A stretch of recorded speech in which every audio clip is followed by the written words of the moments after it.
Hey, hey, hey, hey. Anybody hear me?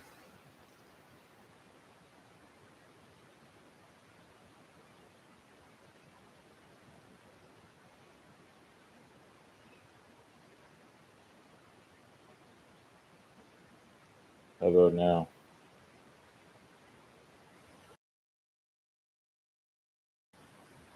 There we go.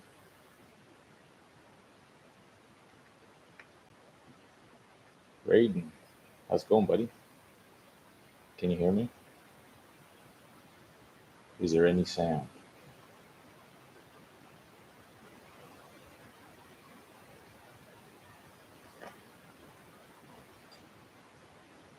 Do I have any sound coming through? You're good? I can hear. Excellent. James Fountain. Hello, James Fountain. Don't know if I recognize your tag there. Don't recognize the name. Good evening. Good evening. Nice a little bit thrown off. I got called out, had to go for a drive in a car to a fella. We got a little bit longer night than I have. A little muffled, yeah. It's gonna be muffled because I'm using a laptop with the webcam and I just got these headphones. And I'm trying to probably not talk too loud to wake everybody up. So my apologies for that.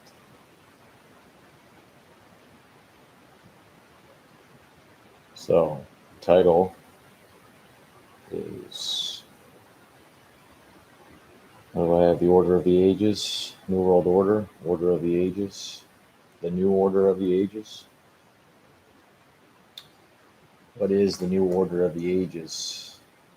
The New World Order. We've been hearing about the New World Order for a long time.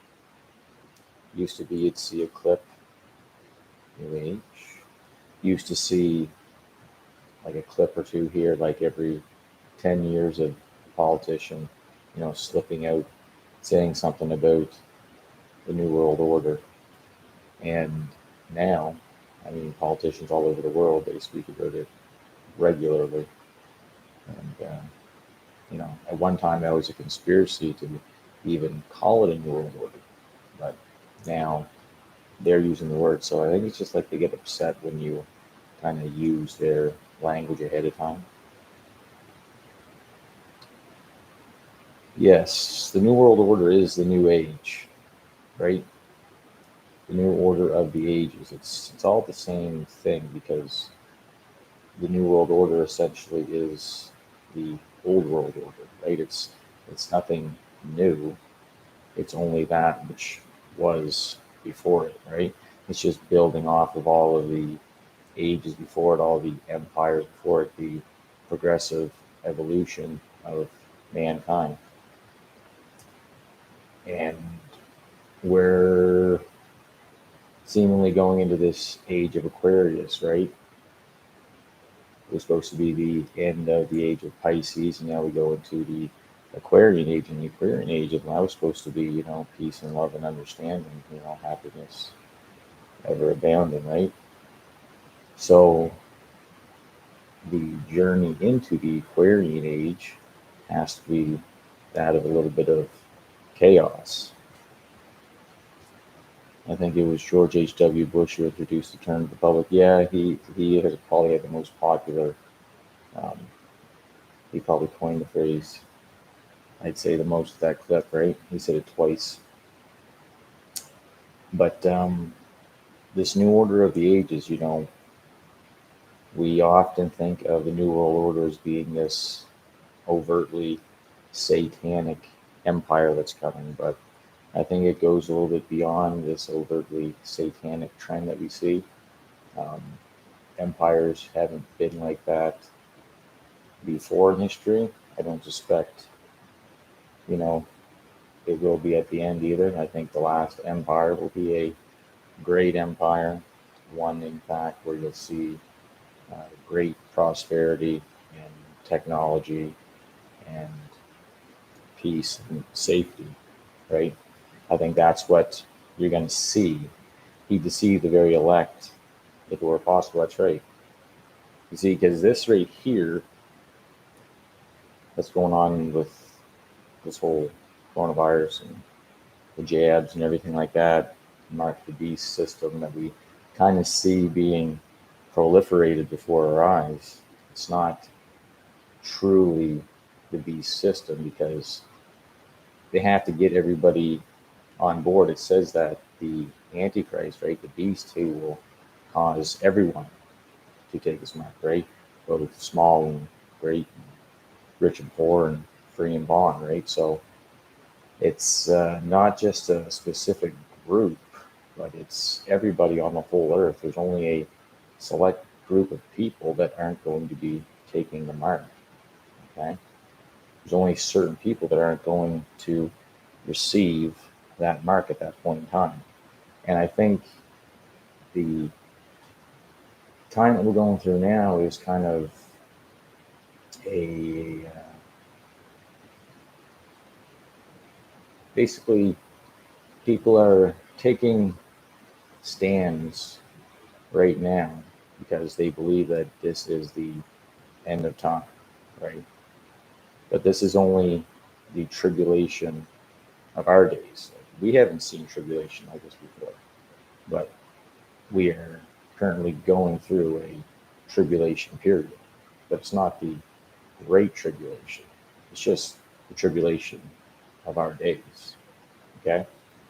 And I think that we have a lot of tribulation yet to go through. I think that, you know, we're going to get through this whole thing that's going on right now, and that's why I want to talk about the Great Reset, is because the Great Reset is more than just what we're thinking it is. Um, when you look at the Great Reset, it's very religious in its language when you read the document, and that's what I want to do tonight. I want to read a little bit of the Great Reset document. I just want you to see the religious language that's in it. Okay, there's all kinds of just references, biblical references, and references to Jews and Israel and whatnot, and just you'll see when we get into it. Hey, real official, amazing Adam, how you doing, bud? We live in a modern Rome. There is a societal degeneration. Yeah, exactly. That's we are seeing the Christian Western ethos. I guess we're seeing it being dismantled, right? Or is it being truly dismantled? I think it's being dismantled on the surface because I think what this whole Great Reset is to take basically all of the isms and destroy all the isms, destroy all of the extremes, so that at the end of it, you are left with that group that is ready to be molded. Okay. And at that point in time, there'll be an awakened humanity. They'll be spiritually awakened and ready to receive the spirit of Antichrist, who's not necessarily the opposite of Christ. It's that he's coming in place of Christ. Okay. Um, I pet goat. I pet goat too. And then Peter started slipping lizard. Hey, buddy, Mr. Trevley. Mr. Trevley, how's it going, bud? Nice to see you guys. This is just a short stream tonight, guys. Like I say, I just I got on. I'll tell you, I got on the computer the other night and I checked to see if I'd go live. Because I haven't been able to go live even on the webcam for quite a while now, because I'd go and I'd try it and it would say camera currently in use. So I don't know if they were like spying on me for the last 6 months or what, and so I couldn't use my own camera or what exactly, but I couldn't do it. And I just happened to check the other night, 2 nights ago, and it said it could. So I set up a stream was going to start. But tonight I ended up getting called out, had to drive a part to a coworker that had to drive that part to a place and do a quick repair and whatnot. So my night got thrown off, and I'm supposed to be making canned salsa here. So, but I said I was going to do a stream, so I'll do a quick stream where I want to talk about the Great Reset a little bit. So That's why it's going to be a short stream, but I do welcome everybody out tonight. Thank you very much for coming. Jen V, good to see you. How you doing? And yeah, Great Reset, guys. The Great Reset is so much more than what we're seeing right now. This is, see, we're living in their game, right? We're playing their game, and we're trying to work around what's going on with this whole COVID-19 thing, right? Meanwhile, they've got the Great Reset that's playing out before our very eyes, right? So we're stuck in COVID-19. Meanwhile, they're carrying out the Great Reset. Okay. So what is the Great Reset? Okay. So let's try to do this. So, okay. I'm working very boomer technology here, people. I'm having to make two screens here. So I need to be able to see myself and see a little bit of the chat, and then also be able to read what I want to read here. So, I wish I could screen share, but again, uh, I'm working with low tech here, so you gotta listen to me read. You can't see what I'm reading, but I can assure you I'm reading straight from the document. COVID-19, the Great Reset. Oh, Schwab and Barry Mallory. What do you say?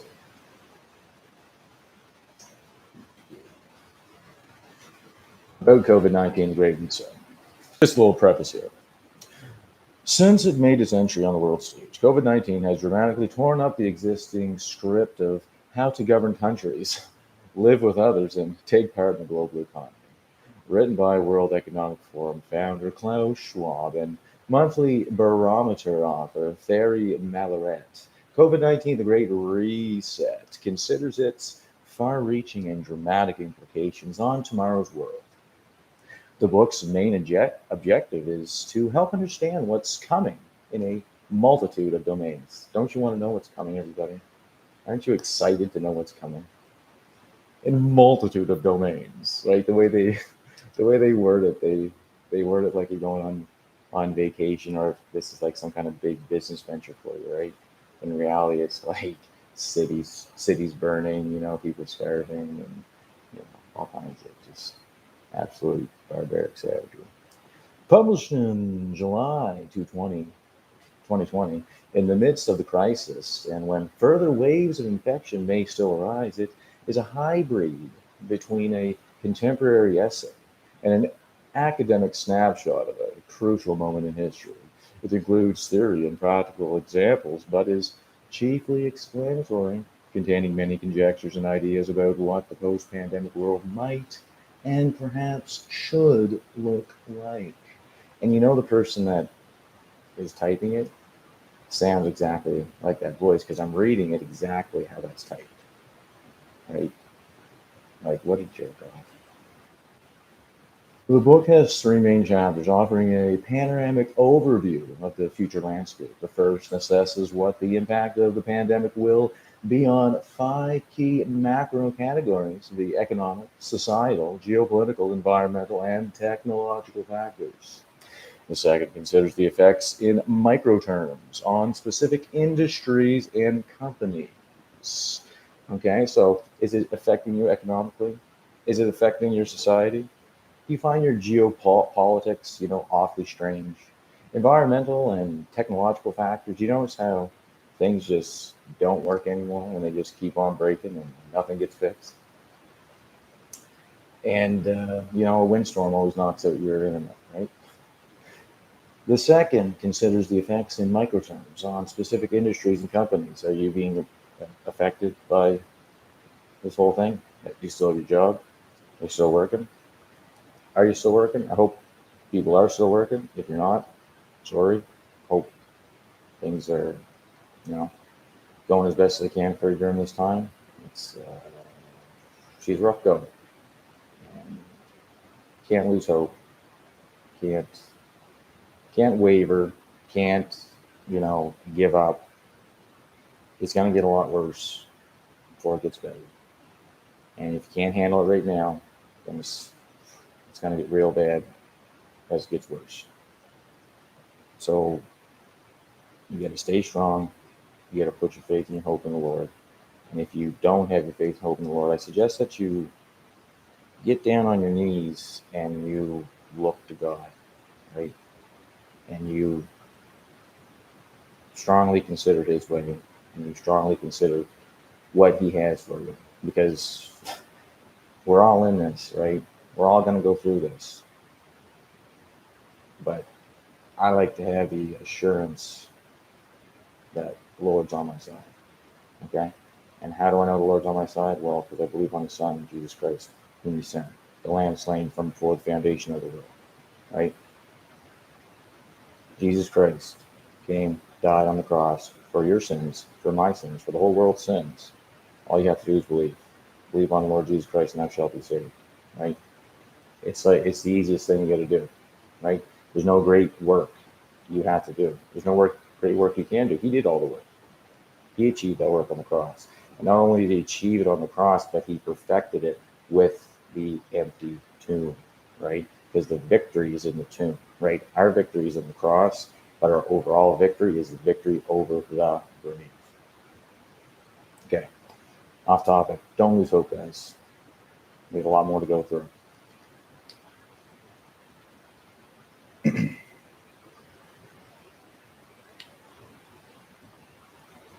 Let's check.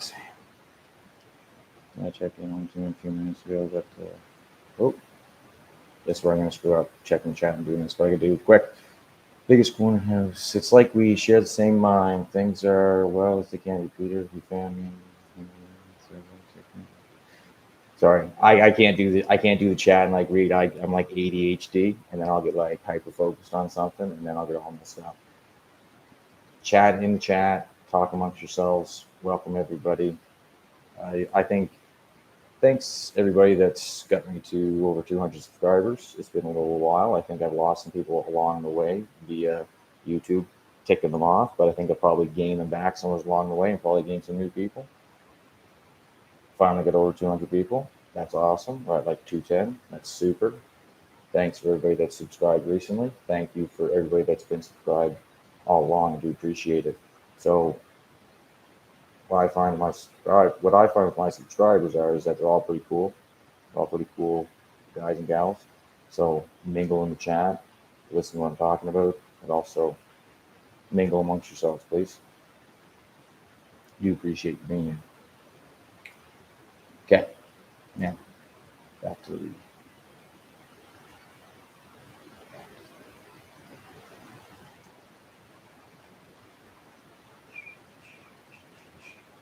Okay, so industry and companies, right? We're all facing the squeeze.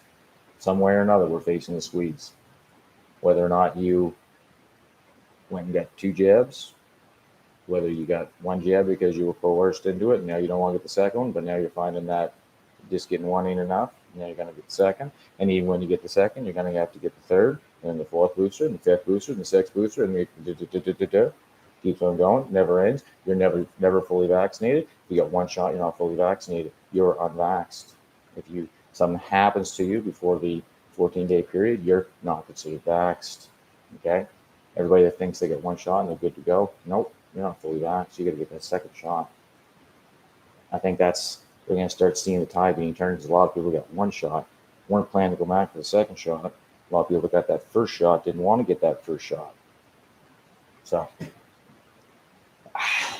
Spiders pandemic. I'm waiting. I'm waiting for when this narrative is suddenly going to change. When suddenly the news is going to come on and they'll be like, it appears that due to research and analysis of the data that the vaccines are, the problem, right? There's a major problem with the vaccines, and we have to stop immediately, and everybody that's been vaccinated has to quarantine, blah, blah, blah, right? So many people had saline, so many people had these shots. Whoever had these shots, you have to quarantine. And then you'll be sent a message that if this is you received this shot, you have to quarantine. Can you imagine if it turns that way? I mean, will the media spin it to be that way so that it'll be a complete shift? Because, that will melt the minds of people, right? or will they continue to blame the unvaccinated? I don't know. I'm not sure. I think either way, it's kind of, it's not good. I think either way is terrible. Either way, you're turning people against each other. Right? Either way, you're going to have angry people, and that's what Klaus Schwab said. Angry world. So the third hypothesizes about the nature of the possible consequences at the individual level. At the individual level, oh yes, that's us, right? Because we're all the problem, right? Us in our individual everyday lives, we're trying to get up, go to work, provide for our families or our loved ones, whatever, come home, have a little bit of peace, relaxation, and get up and go do it again. Oh yeah, we're definitely the problem, right? Speak for yourself. In early July 2020, we were at the crossroads, the author of COVID-19, The Great Reset argued. One path, okay, listen to this. One path will take us to a better world, more inclusive, more equitable, and more respectful of Mother Nature. Well, who wouldn't want to go to that, right? Like, sounds like sounds like the right choice, right? Let's not even look at the other. The other will take us to a world that resembles the one we just left behind. Oh, so we did leave that world behind. But worse and constantly dogged by nasty surprises. So if you want to stay in the old world, expect to have problems, right? But going into this new world as well, expect to have problems. I mean, they say equity and they say, more respectful of Mother Nature and more inclusive, but what does that mean? Those are all just buzzwords. Inclusive, equitable, respectful to Mother Nature. We must therefore get it right. The looming challenges could be more consequential than we have until now chosen to imagine, but our capacity to reset could also be greater than we previously dared to hope. So the looming challenges could be more consequential than we have until now chosen to imagine. No, I think you've probably chosen quite well to imagine the consequence. I think you already know the consequences. I think they always act like this. They always see all these things coming, and they know all this stuff coming from afar off. But yet when it happens, it's like, oh, we're just floored and just dismayed, and we don't know what to do. But we do know one thing: we need to have this in place, right? And they have all their contracts and everything all ready to go, and they get everything all mapped out and they get everything planned for us already. They're just so on top of things, guys. They just know what to do and where to be before it even happens. It's like they make the chaos, right? It's like they create the conflict, they create the problem, and then they have the solutions already in their back pocket. So when we're in the midst of the chaos, they say, hey guys, look, I got solutions. That solutions are here, guys. Right? That's what they do. And they say, but our capacity to reset could also be greater than we had previously dared hope. Right? We couldn't possibly imagine that people would fall for this so easily. And then there's a picture of lovely Klaus Schwab. I'm not going to go into his whole little bio thing. And we get down past the contents here. There's a lot of stuff. I'm going to go right into the introduction. Because a lot of this, you're going to get steeped in a bunch of their language and whatnot, right? But you don't have to read too far to understand what's happening. The worldwide crisis triggered by the coronavirus pandemic has no parallel in modern history. No, it has no parallel because you guys planned it out, right? You planned it to be this way. And you say that it has no parallel. So, I mean, you guys are writing the script, right? You're writing the history. So, of course, there's nothing parallel to it in modern history. So, what does that even mean? In their terms, what does modern history mean? We cannot be accused of hyperbole when we say it is plunging our world in its entirety and each of us individually into the most challenging times we've faced in generations. Yeah, It's really plunged them into challenging times, right? They're really having a hard time in their mansions afar off, right? There's gigantic estates. They're really having a hard time figuring out ways to enforce tyrannical rule upon the plebs, right? They're really, this is so hard. Why can't I just kill them all right now, right? Like that's why it's so tough, because they just rather kill us all right now, but instead they have to go through this process to make it look like they're not trying to kill us. I mean, how hard is it for them to go through all this, to have to go through this painstaking step by step process to eliminate us all, right?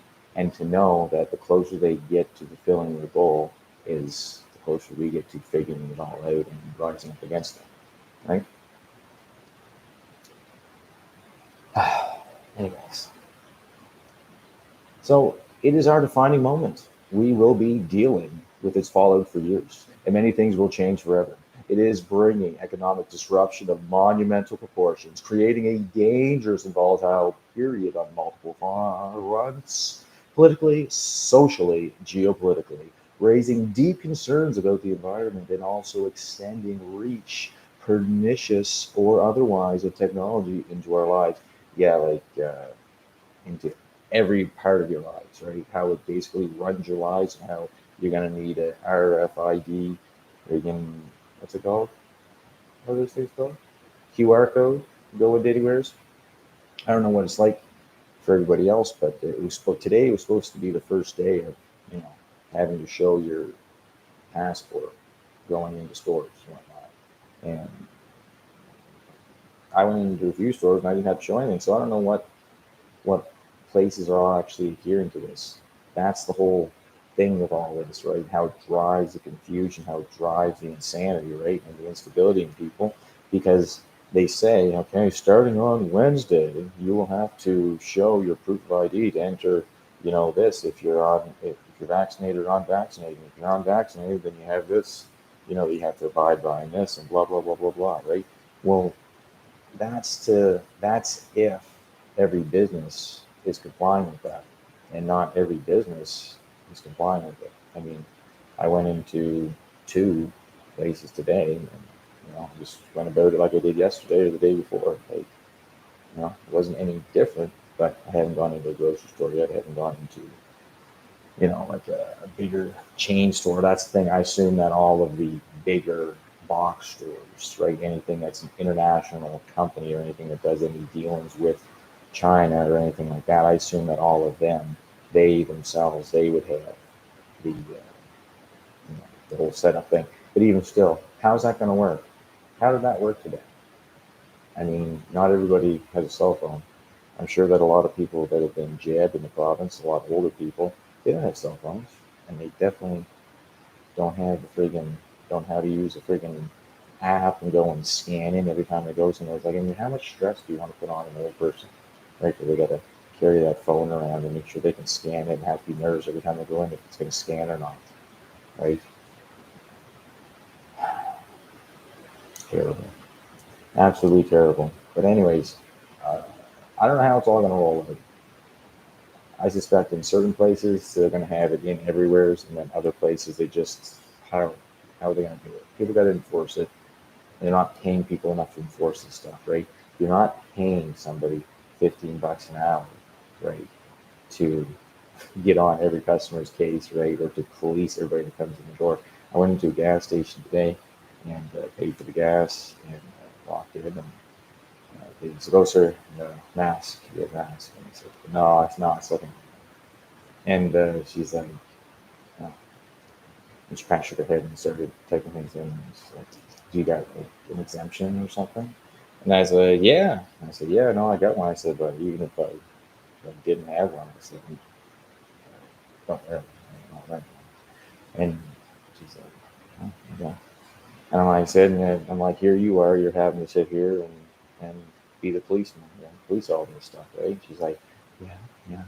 I'm like, "Yeah, so that's not really fair, is it? You got to sit here and enforce all this stuff, and you get yelled at, and people are rude to you if somebody's not wearing a mask, or if somebody doesn't want to wear a mask, you're getting rude for it." And she's like, I can see her mask, like, right? She's getting kind of upset, not at me, but just, emotional about the sheer fact of this lady who's just about ready to retire, right? Here she is working in a store, and now she's got to go on to the stress of having to make sure that people have a mask on her. What people are doing when they're in the store. She doesn't want to get in trouble. She doesn't want anybody to get upset and call in the store, and the store get a fine, and blah, blah, blah, right? Because, if you don't abide by the rules, then it's these fines, and next time it's this, and blah, blah, blah, right? So this woman's upset, and she's not really, you know, too happy about the whole situation, but she's not upset with me, and I'm not upset with her. And then we start talking about the jab, and I didn't even have to tell her that we both started talking about how that you're never fully vaccinated, because if you got one, you need two, and if you got two, you're gonna need the third, and the fourth, and the fifth, so on and so forth.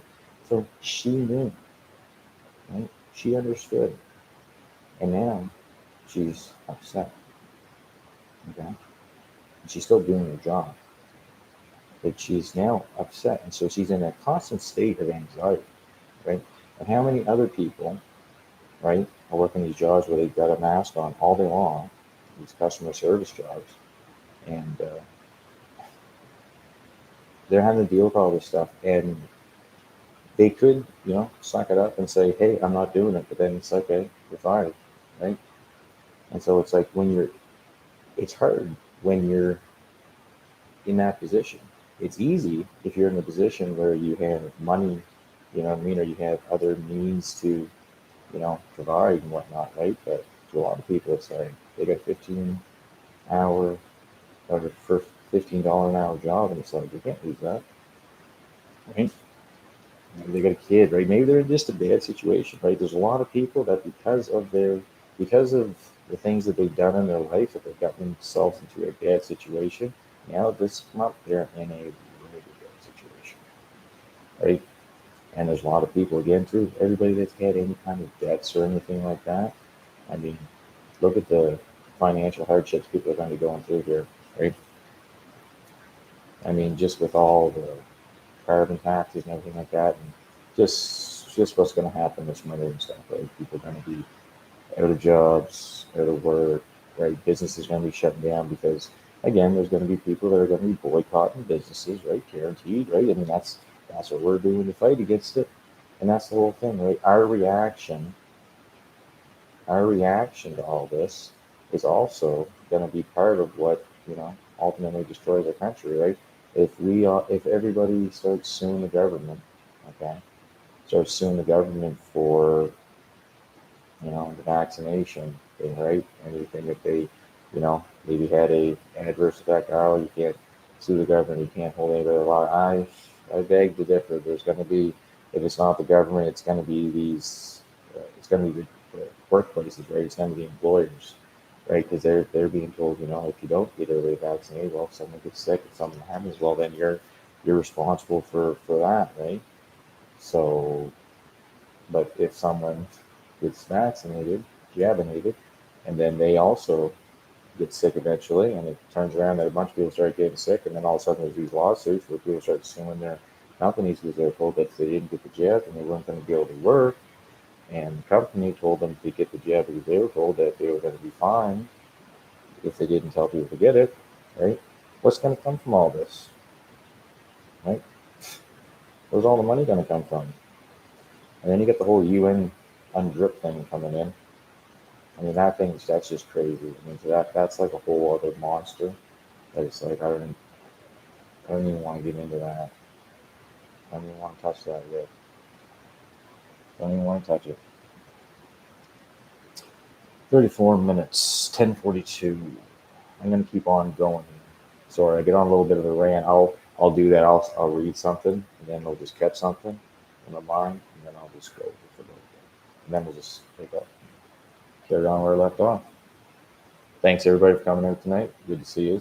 Good to see everybody in the chat. Maybe I should take a look at the chat here for a second. Let's see what's going on in the chat. No conclusion. Doesn't happen yet because it's not yet revealed. That's right. The Antichrist has to be revealed, right? He's not revealed yet. And People think that this is the Antichrist and the beast system. This isn't the Antichrist and the beast system, because this is all about division. When the Antichrist comes, it's going to say, they're going to say peace and safety, peace and safety, peace and safety, right? And then sudden destruction will soon come, right? We're Nobody's saying peace and safety right now, right?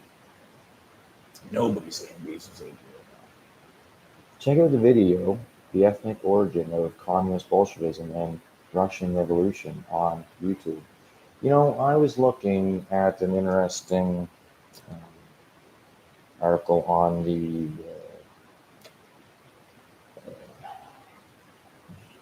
Jewish online library of Israel. It's their online library right out of Israel. And when you go on that, if you go on and look up Karl Marx, well, you can read about Karl Marx, blah blah blah, and then you can read about Moses Hess, right, who trained Karl Marx. And then you can see when you look up Moses Hess that Moses Hess is buried in the worker socialist portion of the cemetery in Jerusalem. Worker socialism. That is what they figured that they would bring in order to basically collapse the nations and bring in the new kingdom. Right.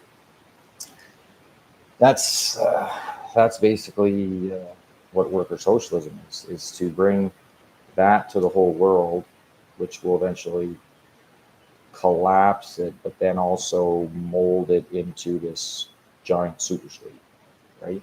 Where you have these nations, right? But they all give their power to one state, right?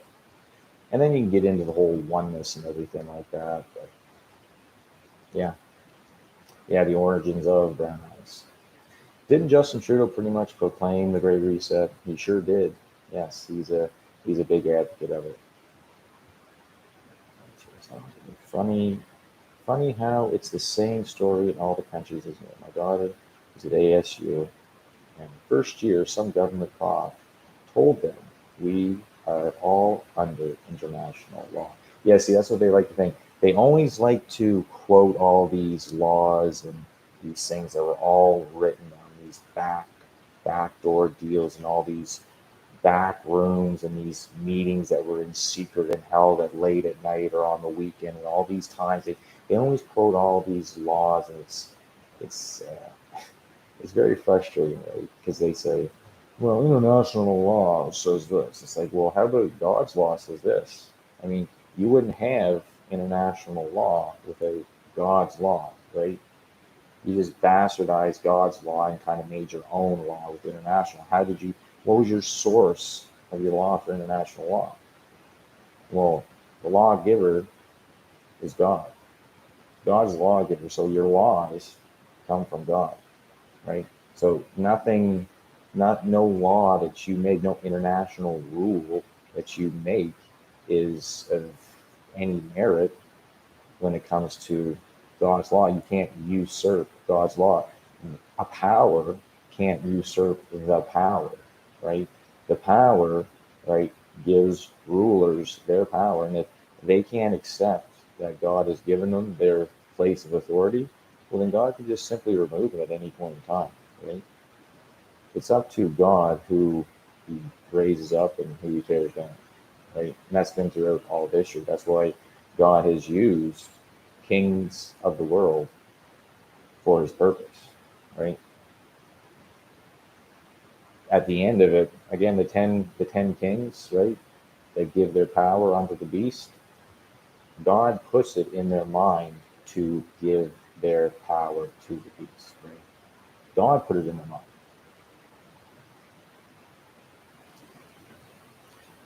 Man-made laws don't mean anything. That's right. They really don't.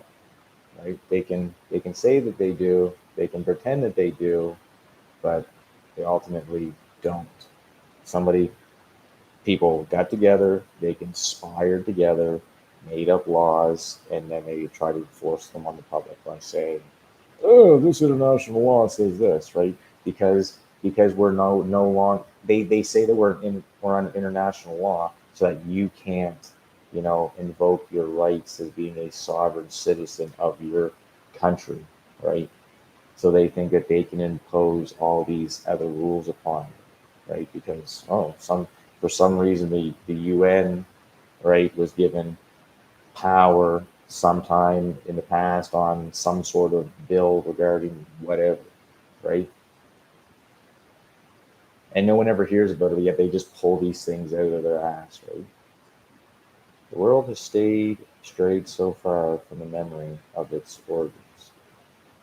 Yeah, yeah, but at the same time, not really, because there's nothing new under the sun. I don't mean to be, whatever to you, but at the same time, the world really hasn't changed at all. The world is exactly how it was from the beginning. Things always continue on as they did in the past, right? Like, just like when they say like the future is the past, well, it's because there's nothing new under the sun, and everything that happened in the former is a shadow of things to come, right? And we can see that all through history. Origins as far as Garden of Eden and perfect creation, yes, definitely. Yes, thankfully you have a great constitution there in the U.S., but I know they will do everything in their power to dismantle it. Yeah, that's right, Mr. Trevor. Yeah, Gen V, you guys do. You guys, your people or leaders at least, I don't know, they took a little extra time in writing a few, things down to, secure secure some rights, right? And I think the problem is too here in Canada is that we just don't. We hold the rule of law and the Constitution again and man's laws to such a high standard that we're like, well, if it's law, then I guess we just can't change it, right? It's like the law of the needs. It can't once it's written, it can't be changed, right? And that's what they think that they do when they make all these additions to law. Whenever they do these, have these case studies in court, and then they make a new law based on these case studies, right? And they're like, oh, it's changed. It's like the abortion, right? Abortion. Roe v. versus Wade was decided based on a story that later on was not real. It's like, oh well, it happened. We can't change it now. Why? You changed it in the first place. You changed the original law, so why can't you change it back? You ever notice that?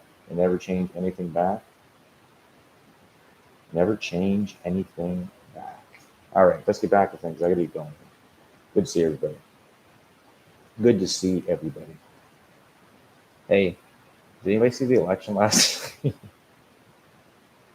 Do you guys know what happened in the election? Who won? I can't remember. I didn't notice who won. Did did we win? Did we win, guys? No? Shoot. No, back to the introduction there. All right. So this is disrupting, all kinds of things, right? It's causing disruption of monumental proportions, creating a dangerous and volatile period on multiple fronts, politically, socially, geopolitically, raising deep concerns about the environment, and also extending the reach, pernicious or otherwise, of technology to our lives. No industry or business will be spared from the impact of these changes. Millions of companies risk disappearing, and many industries face an uncertain future. A few will thrive. That's nice. That's positive, right? I thought they were talking about equity, and prosperity and all this wonderful stuff, right? But now it's saying like there's hardly going to be any. There's going to be hardly any businesses that survive. Okay, that sounds good, I guess, right? A few will thrive, and you know what few those are, right? The ones that are thriving right now, the ones that seen millions and billions of dollars, extra in their uh, in their annual earnings, right? Like freaking crazy. Those are the few that will thrive, right? Not your business or not my business. You're not going to thrive, but we're going to thrive. the big guys, the ones that are too big to fail. On an individual basis, for many, life as they've always known it is unraveling at alarming speed. Unraveling at alarming speed. When something unravels at alarming speed, is that ever a good thing? I mean, when something is unraveling in your hands at an alarming speed, like you're like trying to get it back together, right? It's very, very stressful, very tense, right? Unraveling rapidly, right? Like picture yourself like cartwheeling, like you're wrapped up in a big ribbon, and then someone just pushes you down the hill, and you just go cartwheeling down the hill, right? That's unraveling rapidly. An alarming speed. Sorry, alarming speed. So you're picking up speed as you go too. Right? It's alarming. It's alarming how fast your life's deteriorating. It's good that we can smile, I guess. But deep, existential crises also favor introspection. Harbor the absence of cooperation. Oh, sorry. Introspection can harbor the potential for transformation. Transformation. Interesting. The fault lines of the world, most notably social divides, lack of fairness, absence of cooperation, failure of global governance and leadership now lie exposed as never before, and people feel the time for reinvention has come. A new world will emerge, the contours of which are for us to both imagine and to draw. When they say us both to imagine and draw, they literally mean Klaus Schwab and Thierry Mallet. All right, like they're literally imagining and drawing it out. Like I can imagine them sitting by the poolside, like in their short shorts, and then like laying down, and just finger painting by the pool, drawing out their plans for the Great Reset. Oh, Daddy, I can't wait for the Great Reset.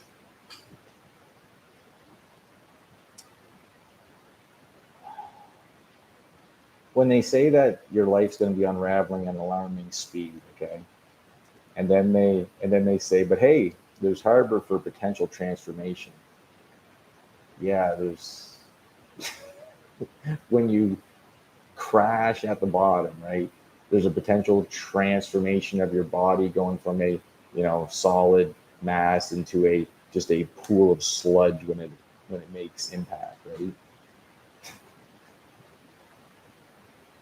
Most notably, social divides, lack of fairness, absence of cooperation, failure of governance. Like that's the whole thing. This whole thing is to again make everybody, you know, be disillusioned, disheartened, and not have any faith in any institution whatsoever. I mean, that is the plan of the Illuminati. It always was the Bavarian Illuminati. What did they say? They're going to get rid of religion, and they're going to get rid of kingdoms and governments of all sorts, right? They're going to get rid of all of that. They're going to get rid of the family. They're going to get rid of everything, right? That's what they said that they were going to do, right? They said in order to actually get the kind of society that they want, they have to destroy every remnant of what came before it. Okay, and that's why COVID-19, right? The Great Reset. That's why it's about a virus, right? And what is the actual virus? Think about that. The virus is an allegory, just like zombie apocalypse movies are an allegory. Okay, so mhm. At the time of writing, June 2020, the pandemic continues to worsen globally. Many of us are pondering when things will return to normal. The short response is never. Never. We are, and we know we've read that before, never. It's never going to return to normal. No, nothing will ever return to the broken sense of normalcy that prevailed prior to the crisis because the coronavirus pandemic marks a fundamental inflection point in our global trajectory. See, we're on a trajectory, right? It's always a trajectory. It's always a evolution, right? And it's not just an evolution of you know, bacteria, fish, crawling thing, monkey, man, right? It's going up, right? It's ascension, okay? That's part of the evolution, the process. So it's never going to go back to normal. Time of fundamental inflection point in our global trajectory, okay? Some some analysts call it a major bifurcation. Bifurcation. Others refer to a deep crisis of biblical proportions. So this is the language I'm talking about, biblical proportions. But the essence remains the same. The world as we knew it in the early months of 2020 is no more, dissolved in the context of a pandemic. And this is what I want to talk about when they start saying stuff about biblical proportions. Why do they use biblical proportions, right? You know, none of them talk about God or anything, right? But yet here they are talking about the Bible. There they are using a reference of biblical proportions. Because why? Because whenever we think of biblical proportions, we think of something that's massive. We think that's, you know, worldwide, earth shaking, right? Tribulation that's never been seen. Okay. But the essence remains the same. The world as we knew it in the early months of 2020 is no more, dissolved in the context of the pandemic, right? Dissolved in the context of the pandemic, right? Everything is pandemic, right? Oh, everything's because of COVID, right? Anything that happened in the last couple of years is because of COVID, right? You hear people say it all the time, right? Why were you late? COVID, right? Why do you suck? COVID, right? Why'd you lose your job? COVID, right? Everything's because of COVID. Why did this part not come in? Why is it taking forever to get a fridge? COVID, right? Everything's shut down because of COVID. Can't visit friends? COVID. Can't visit your grandparents? COVID. So, radical changes of such consequence are coming that some pundits have referred to before coronavirus, BC, and after coronavirus, AC. So why would they have to do that too, right? They got to do before coronavirus and after coronavirus. So BC, AC, right? Why do they got to do that? Why do they got to bring this religious context into it? Are these people religious? I think they are. I've been saying it for a while. Like the whole world's going to start getting really religious, but not necessarily the religion that you're thinking. So, radical changes. Okay, so we will continue to be surprised by both the rapidly and unexpected nature of these changes as they conflate with each other. They will provoke second, third, fourth, and more ordered consequences, cascading effects, and unforeseen outcomes. See, that's the thing. They know what's going to happen. They are setting things up based on their projections, right? So they act like we don't know what's going to happen, but it's, you know, it's up to us to imagine and draw, right? They've already got it drawn out, right? And they talk about, jeepers, we do these unforeseen outcomes. You're telling us all the things that's going to happen, and then you're telling us that there's all these unforeseen outcomes and this cascading effects, right? And consequences, right? Yeah, you don't have to tell us. We already know, right? But they think they're so smart, right? Because again, we're stuck on COVID, right? Meanwhile, they're planning the entire fleecing of the whole world, right? In doing so, they will shape a new normal, radically different from the one we will be progressively leaving behind. Progressively, right? Like the um, progressive conservatives of Canada, right? They're progressively leaving conservatism behind. Okay. So many of our beliefs and assumptions about the world could or should look like will could or should look like will be shattered in the process. So that's just how I read that, yes. So our assumptions of the world and what it could or should look like will be shattered in the process. So what we think is happening is going to be the kind of opposite. Okay. How we figure this is going to go, it could be quite a different outcome. And I think that's where the new order of the ages comes from. I think that's what the whole point of the reset is. I think that they're trying to be the gods, they're trying to be the engineers, or they're trying to engineer a new society, right? And they're trying to create this global final social cataclysm that out of the ashes of that will produce a global populace with a global conscience, right? That are all seeking after the same affirmation. They all are connected, and they all need to put their adoration into something, and that thing will be the new religion of the new age Christ, right? The Christ consciousness that the world will uh, partake into, because I think it's part of, we're on this, the whole frequency thing, right? And they talk about in the U.S. how they changed the frequency back in whatever it was in the 50s or something like that. And so we've been on this frequency that causes all this, anger and depression and this, dark matter and stuff taking place and going on behind the scenes. Well, what happens if they change that frequency back to where it should be? And then all of a sudden there's a bunch of sudden changes going on, right?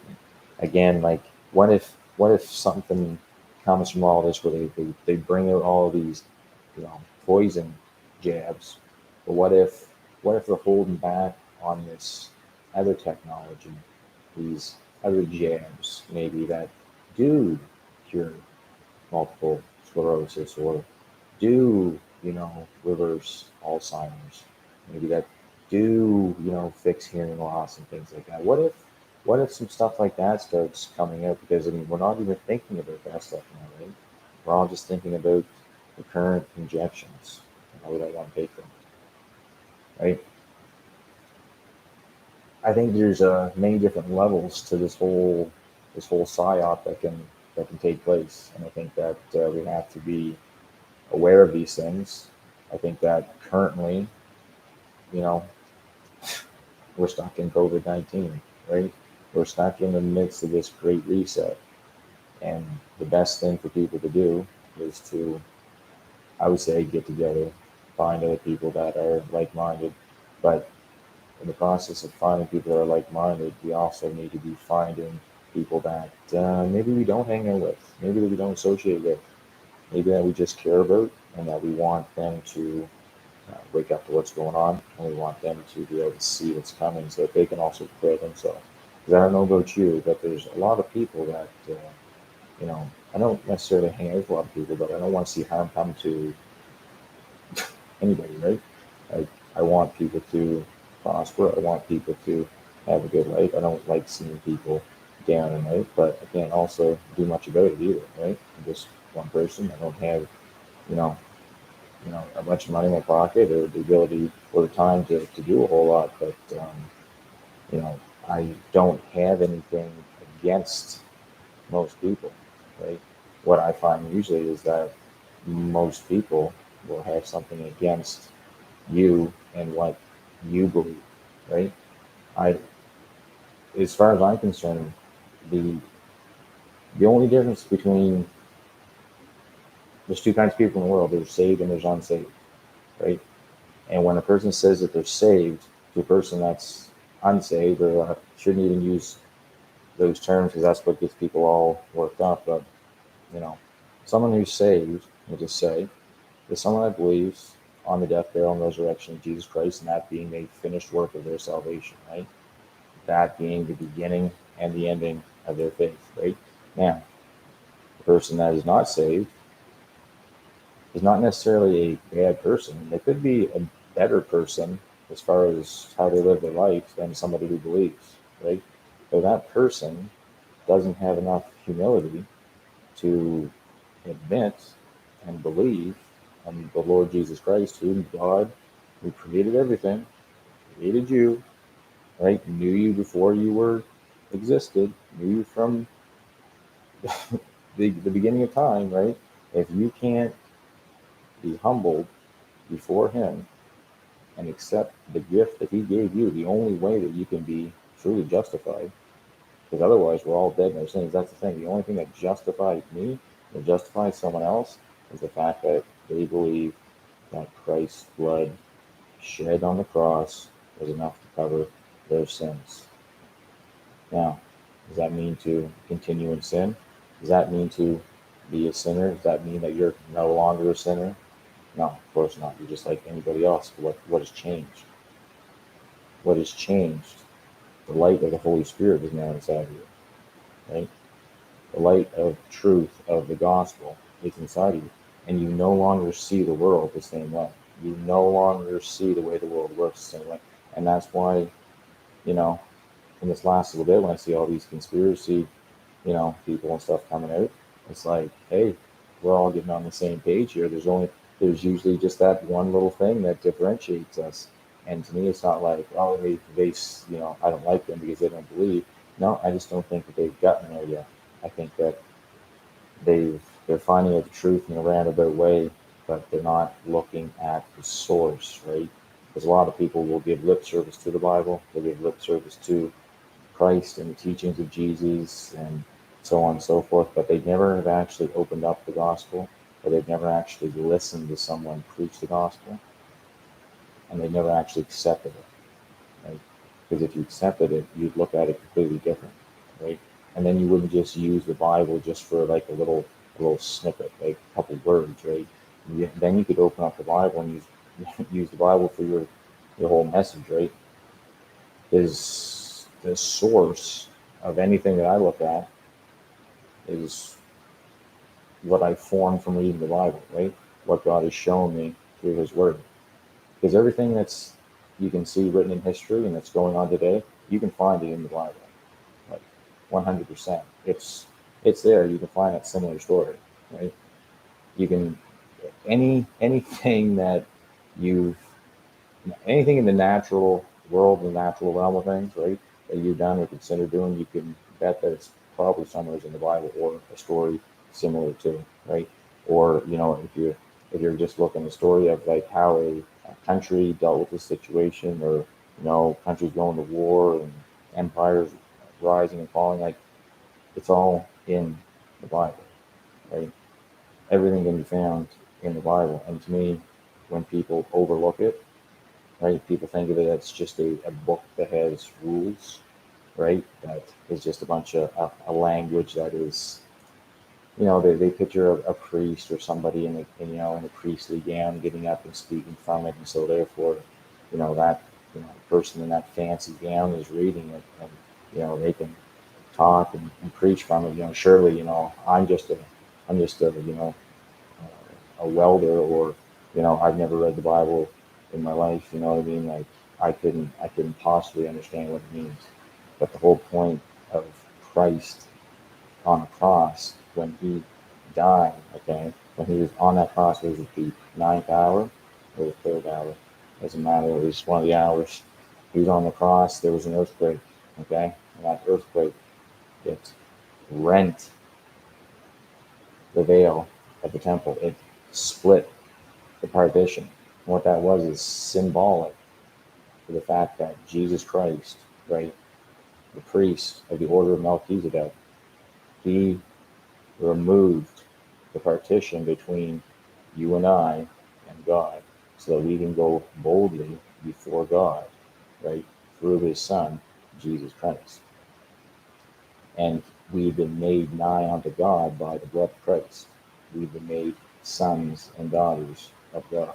Just as Jesus Christ is the only begotten Son of God, we become sons and daughters of God. And anybody's welcome to do that, right?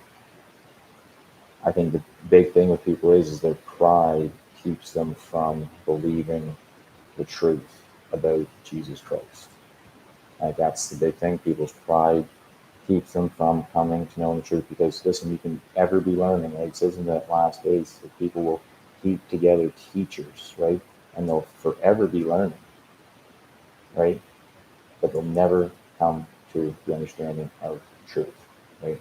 Just like it also says that people will be, going to and fro, and that knowledge will be abounding, right? Well, you can abound in knowledge, but never come to truth.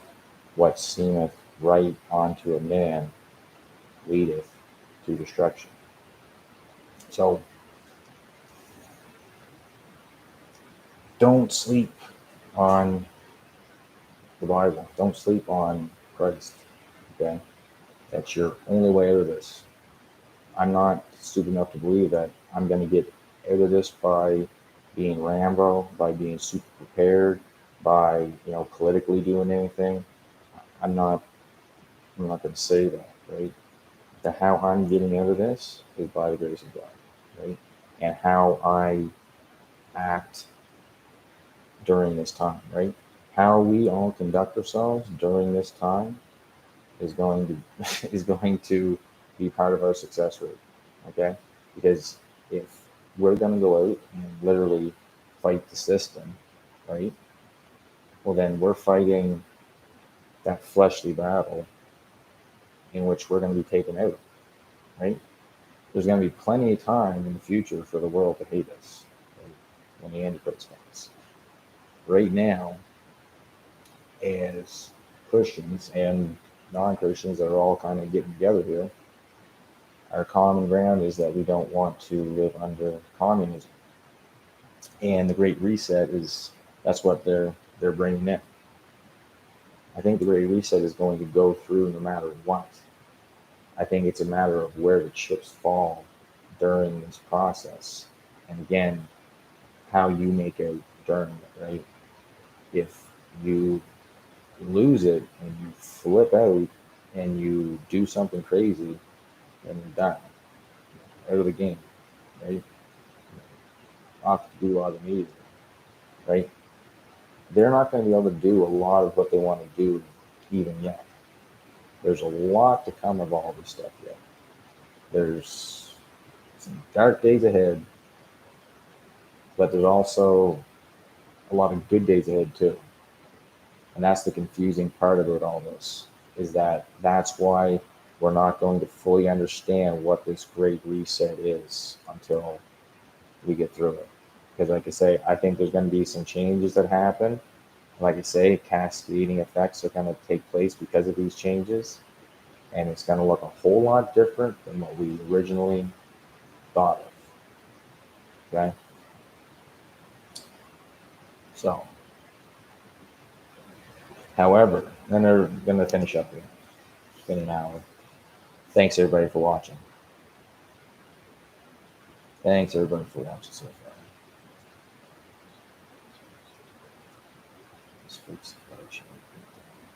Yeah, yeah, it is.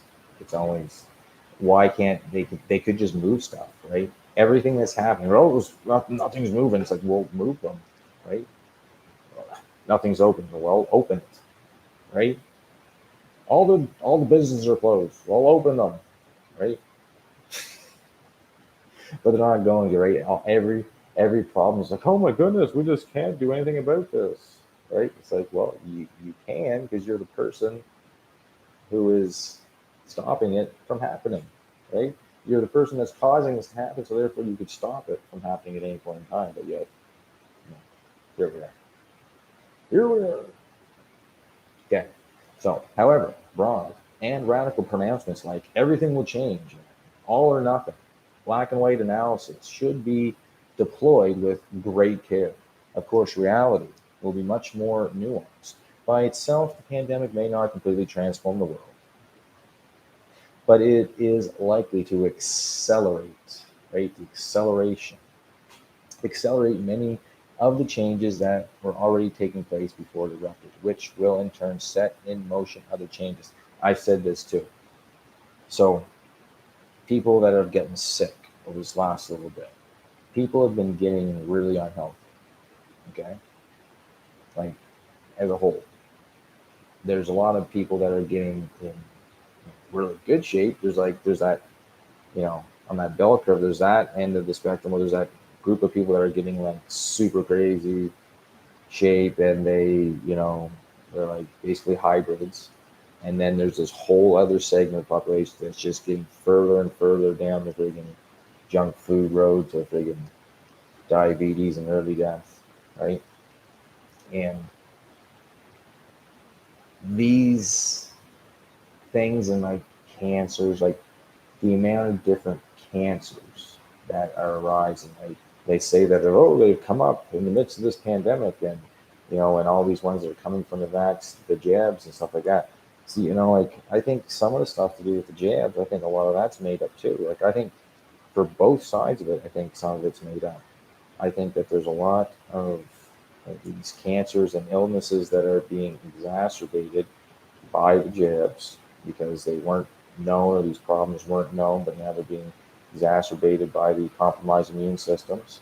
And then also just the sheer fact that people have been wearing masks for 2 years, right? Like you see people that wear masks all the time. And you know when you're out and about, you can hear these people coughing. It sounds bad. You can tell that their lungs are filled up. You can tell there's a lot of gunk in there. You can tell if they're not breathing very well. You can tell it's a burning cough. Like there's fluid and there's cracking going on, right?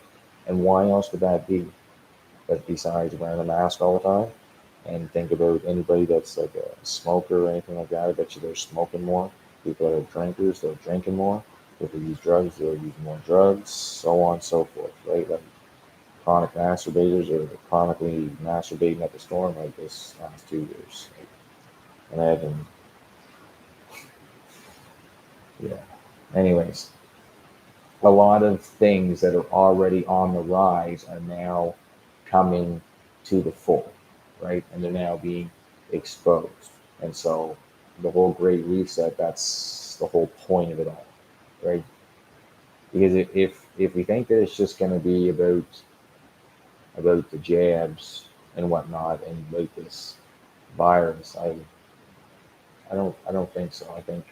I think that's I think it's going to come from everything else afterward. Just the fact that people are dying from the jabs directly, but people are going to be dying afterwards because of their compromised immune systems that were already being compromised before this, that were further compromised by wearing masks, which are further compromised by being anxious and nervous and stressed out and in poor health, right? Like there's so many different factors that are going on right now than just the coronavirus thing.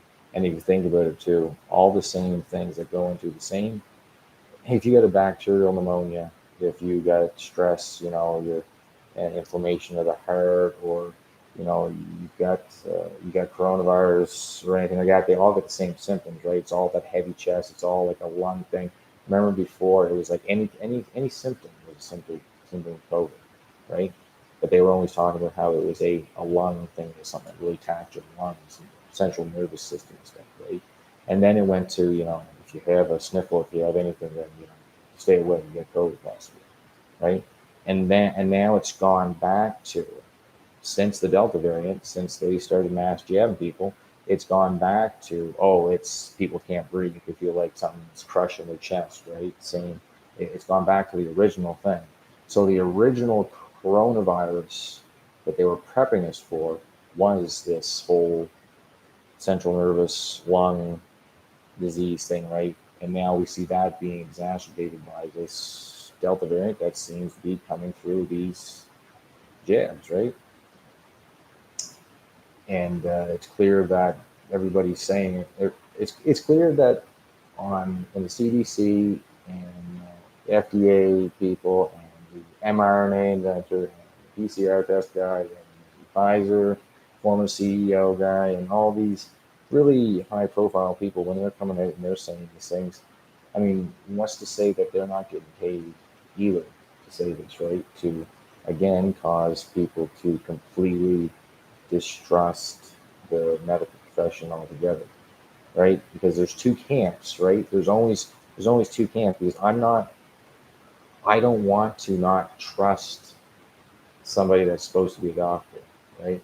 I don't want to not trust somebody that's supposed to be, an official of my town, right? I don't want to not trust those people. I want to trust them.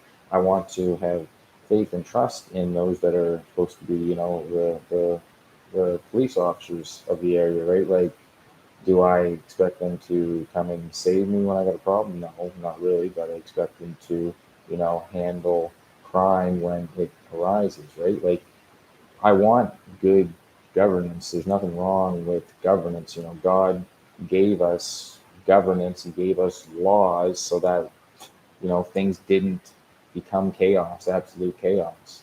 So the whole idea of complete anarchy and you know libertarians, oh, anything goes. I'm not about that one bit, because again, and what could be good for you might not be good for me, right? Or good by me, right? What if your idea of freedom was, molesting children, right?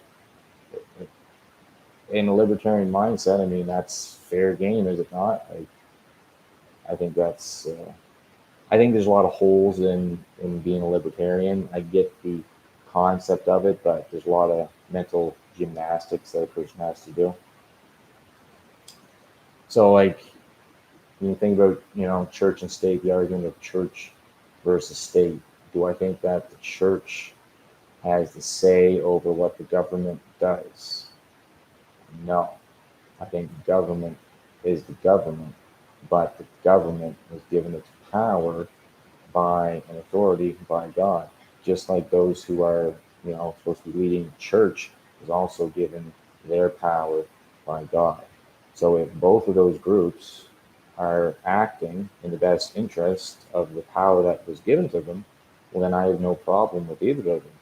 But it's when they become a bureaucracy and when they kind of work together and work to conspire against the people, right, that they serve, that is, becomes a problem. And that's how it's always become a problem, because it's usually the people that rise to the top are the ones that will do anything to get there, and then once they get there, then they will do anything to hold on to that power, right? The continuity of power, and that's what we're seeing today. We're seeing the governments of the world trying to continue on. They're trying to hold continuity. Meanwhile, everything is completely falling apart, and it would appear that they're specifically causing it to fall apart, or at the very least, under some major, major duress and manipulation. So, before and after coronavirus. So, however, self pandemic, may not completely transform the world, but it's likely to accelerate, right? Changes. Um, and these things, they've already erupted and they will continue to set in motion other changes. The only certainty, the changes won't be linear, and sharp discontinuities will prevail. COVID-19, the Great Reset, is an attempt to identify and shed light on the changes ahead and to make a modest contribution in terms of delineating what their more desirable and sustainable form might resemble. Let's begin by putting things into perspective. Human beings have been around for about 200,000 years, the oldest bacteria for billions of years, and viruses for at least 30 million years. Now, how do they not know, okay, what the possible outcomes of the cascading effects of a, spiraling out of control life in the world, right? How do they don't know, what the possibilities and the outcomes will be there, but they can tell us for certainty that human beings have been around for 200,000 years, and then bacteria is, been billions of years, and viruses for at least 300 million years. They can tell you that with certainty, with those big numbers. Look at those big numbers. I mean, you can't fathom that. So of course it's real. It's science, right? Smart people. This means that most likely pandemics have always existed and been listen to this, an integral part of human history since people started traveling around. Over the past 200 years, they have been the rule, not the exception. They've been the rule, not the exception. Listen to their wording and how they talk about this stuff. Because of their inherently disruptive nature, epidemics throughout history have proven to be a force for lasting and often radical change, sparking riots, causing population clashes and military defeats, but also triggering innovations, redrawing national boundaries, and often paving the way for revolutions. Really? A virus did all that? What are they talking about? Well, they laid the ground. No, it didn't. It seems like all of these things were, just like a playbook that you use over and over again because it works, right? You take advantage of the situation and roll out your, you know, your objective. That's what they do. They take a excuse me, a little bit of onion started watering my eyes and ate salsa earlier, and there must be still like a little bit of like onion particle kicking around, and it's onion from the garden, so it really makes you water up. Sorry about that. No, I'm just kidding. Okay. So it's been an integral part, right, of human history. Over the past 2,000 years, they haven't been the rule, but, or it's been the rule, not the exception. Okay. So how did an outbreak, how did a virus cause all this? Outbreaks forced empires to change course. Like the Byzantine Empire, when struck by the plague, oh, gonna run out of time. Justinian in 541 through 542, and some even to disappear altogether.